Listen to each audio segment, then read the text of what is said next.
यीशु के लहू में ऐसा क्या खास है कि केवल उसी से हमें अनंत जीवन मिल सकता है। परमेश्वर ने हमें बताया कि हमारा जीवन हमारे लहू में होता है। उन्होंने हमें चेतावनी दी कि यदि हम आज्ञा उल्लंघन करेंगे तो मर जाएंगे। लेकिन हमने अपनी मनमानी की। हमने पूरी ताकत से अपने आप को बदलने का प्रयास किया, लेकिन सफल नहीं हुए। इसलिए बुराई फैल गई और उसने हम पर कब्जा कर लिया।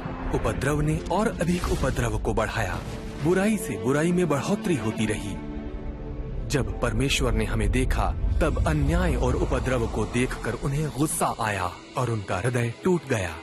इसलिए उन्होंने प्रतिज्ञा की कि एक दिन एक विशेष व्यक्ति आकर सब चीजों को ठीक करेगा। कई लोगों ने एक सामर्थी राजा के आने की अपेक्षा की। कई लोगों ने सोचा वो आकर सारे पापियों का नाश कर देगा, लेकिन प्रेम के चलते परमेश्वर ने एक असहाय बालक का रूप धारण किया और संसार में आ गए। उन्होंने हमारे साथ पल बढ़कर जीवन व्यतीत किया, हमारे बदले मरने के लिए, हमारे ही द्वारा मार डाले जाने के लिए, क्योंकि एक शुद्ध और निर्दोष मनुष्य के लहू में ही अनंत जीवन पाया जाता है, जो हमारी बुराई को धो सकता है।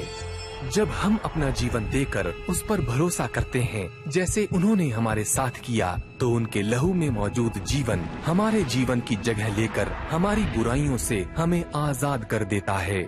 तब हम उनके साथ हमेशा के लिए जीवन का आनंद उठा सकते हैं।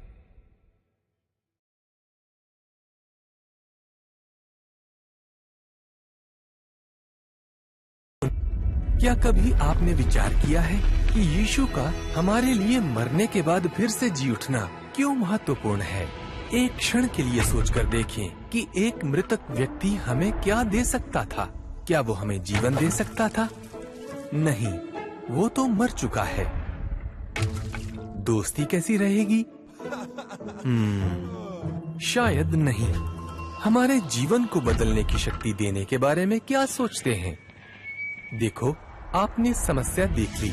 शुभ समाचार ये है कि यीशु फिर से जी उठे और आज भी जीवित है। वो सब कुछ बदल सकते हैं, लेकिन वो फिर से कैसे जी उठे? यीशु पूरी तरह निष्कलंक थे, जिसका अर्थ है कि जो बुराई हमें मारती है, वो उन्हें कब्र में जकड़कर न रख सकी। वो ही एकमात्र ऐसे भले व्यक्ति हैं जिन्होंने वास्तव में मृत्यु को हरा दिया, जिससे न केवल हमारा टूटा जीवन ठीक हो, वरन हमारी बुराई दूर करके हमें उनके साथ रहने वाला जीवन दिया जा सके, अर्थात एक शांति और आनंद से भरा जीवन, जो उनकी सेवा व प्रेम में उड़ेला जाता है, क्योंकि वो अंतहीन जीवन देते हैं।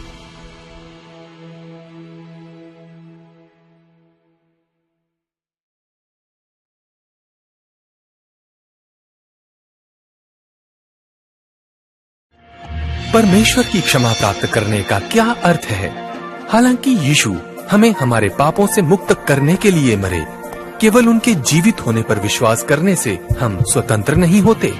परमेश्वर की क्षमा सही मायनों में प्राप्त करने के लिए अपनी स्वार्थी इच्छाओं की बजाय हमें अपना हृदय उन पर और उनकी भलाइयों पर लगाते हुए उन्हें हमको बदलने देना होगा। इस पर विचार करें। यदि आप किसी से क्षमा मांगते हैं, लेकिन आपके अंदर अपने व्यवहार में परिवर्तन लाने की मनसा नहीं है, तो क्या आपको सच में अपनी गलती का एहसास हुआ? बिल्कुल नहीं, क्योंकि आप उन्हें मन से प्रेम करना नहीं चाहते हैं। फिर भी यीशु ने हमारे लिए अपने प्राण देकर तथा पुनः जीवित होकर यीशु ने हमारे प्रेम और घनिष्ठता को हासिल किया, और जो प्रेम व क्षमा वो हमें प्रदान करते हैं, वही हमें आनंद के साथ ऐसा जीवन जीने की शक्ति देते हैं जिसमें सेवा, शुद्धता तथा उसके द्वारा दी गई स्वतंत्रता शामिल है। यह एक जीवन यात्रा है जिसके लिए परमेश्वर सामर्थ्य प्रदान करते हैं। जब हम हर रोज उन पर निर्भर होते हैं, फिर भी हम लोग रास्ते में भटक जाते हैं, क्योंकि हम मनुष्य हैं। इसलिए जब भी आप असफल हों, तो यह याद रहे कि परमेश्वर ने आपको अपनी संतान के रूप में चुना है। उन्होंने आपको तब क्षमा किया जब आप उनके शत्रु थे। आप भरोसा कर सकते हैं कि वो अब भी आपको क्षमा करेंगे।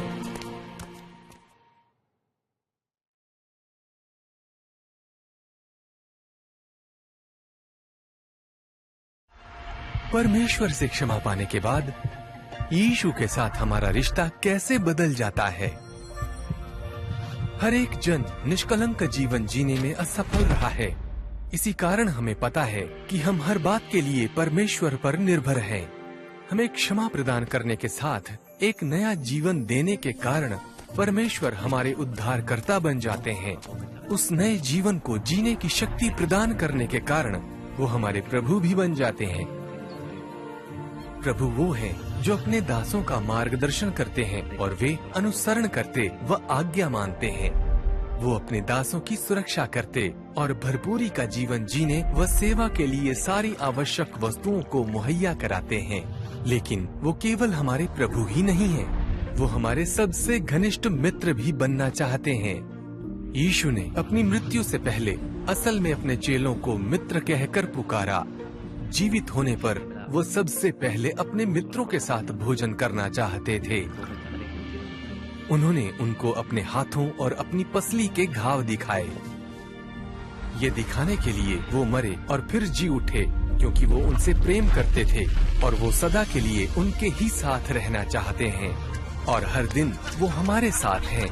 वो हमें क्षमा, मार्गदर्शन और शक्ति प्रदान करते हैं और हमें सारे शत्रुओं से बचाते हैं और हमारे भीतर बसी बुराई से भी।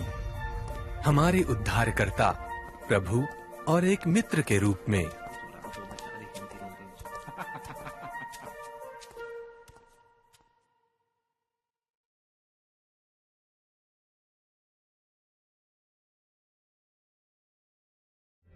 क्या परमेश्वर सचमुच मुझे मेरी बुरी इच्छाओं को पूरा करने से रोकेंगे? जब हम पैदा हुए, हमने खुद को जीवन नहीं दिया। परमेश्वर ने हमारे माता पिता के माध्यम से हमें जीवन दिया।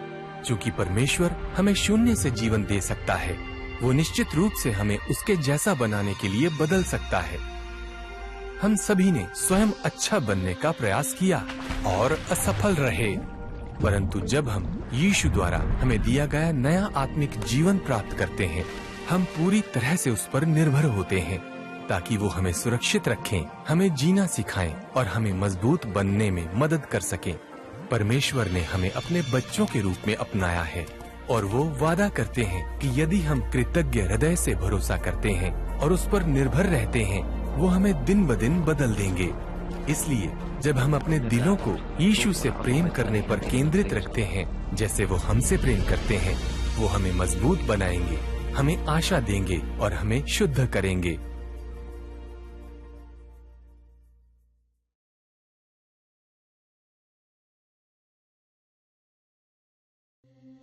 हम परमेश्वर के लिए जीने हेतु कैसे बढ़ें?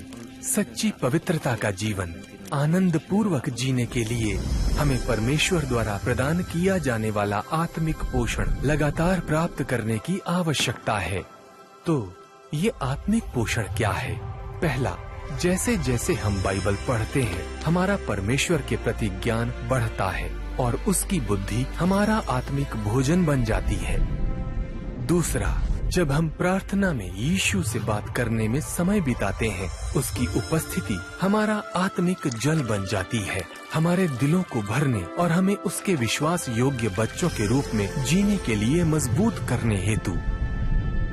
और तीसरा, जब हम उन लोगों के साथ यीशु की आराधना करते हैं जो उससे प्रेम करते हैं, हमारा एक साथ बिताया समय हमारी आत्माओं को आराम करने और तरोताजा होने के लिए एक शरण स्थान की तरह बन जाता है। बाइबल पढ़ने, प्रार्थना करने और दूसरों के साथ उसकी आराधना करने के लिए समय निकाले बिना हम कमजोर हो जाएंगे और उस आनंद और स्वतंत्रता को पाने में असफल हो जाएंगे जिसकी हम इच्छा करते हैं। लेकिन जब हम प्रतिदिन उसका आत्मिक पोषण लेते हैं, वो हमारी आत्माओं में काम करता है, हमारी गहरी इच्छाओं को संतुष्ट करते हुए हमें विकसित करता और बदलता है उसकी आत्मा के माध्यम से।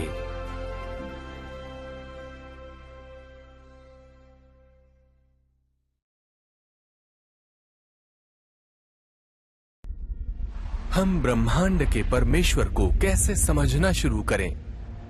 आदि में जब परमेश्वर ने पहले लोगों को बनाया और उन्हें एक सुंदर बगीचे में रखा, वह उनके साथ चला और उन्हें व्यक्तिगत रूप से सिखाया।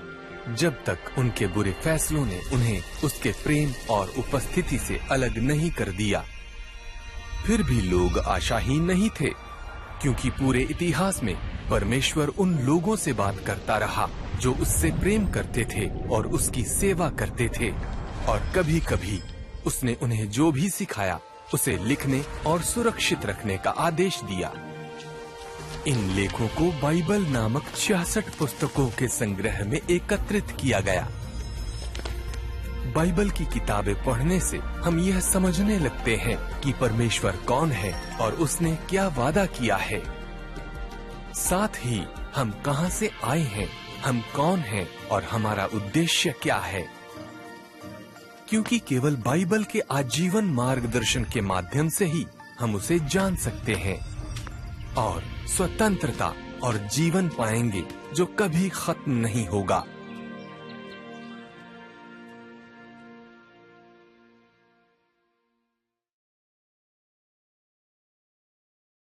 हम ब्रह्मांड के परमेश्वर के साथ संबंध कैसे विकसित करें?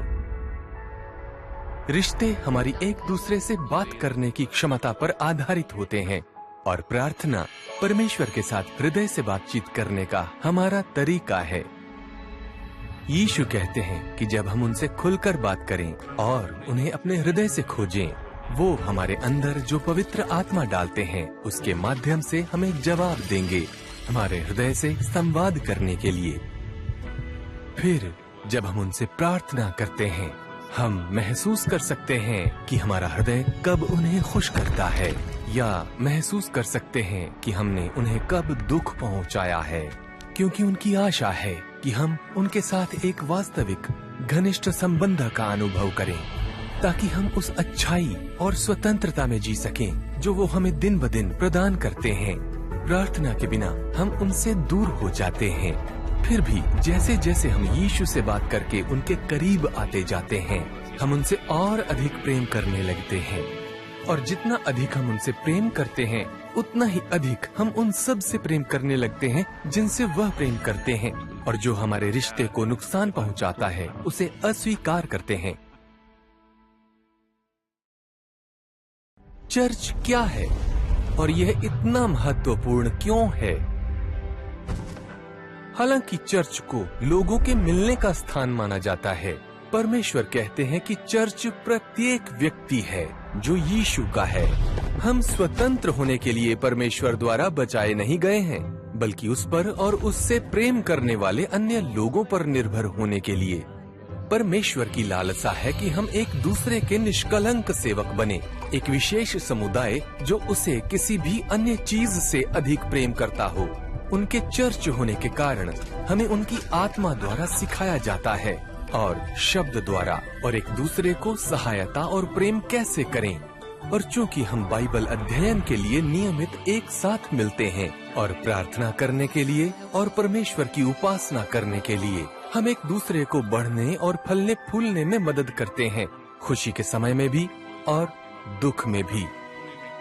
परमेश्वर के परिवार के रूप में एक साथ रहने के माध्यम से हमें ऐसे लोग मिलते हैं जिनके साथ हम अपनी परेशानियां साझा कर सकते हैं और जो हमें परमेश्वर की इच्छानुसार जीने के लिए प्रोत्साहित कर सकते हैं।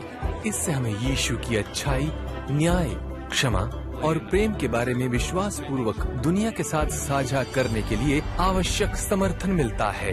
इस तरह चर्च उस जीवन का एक अनिवार्य और अद्भुत हिस्सा है जिसकी परमेश्वर ने हमारे लिए योजना बनाई है।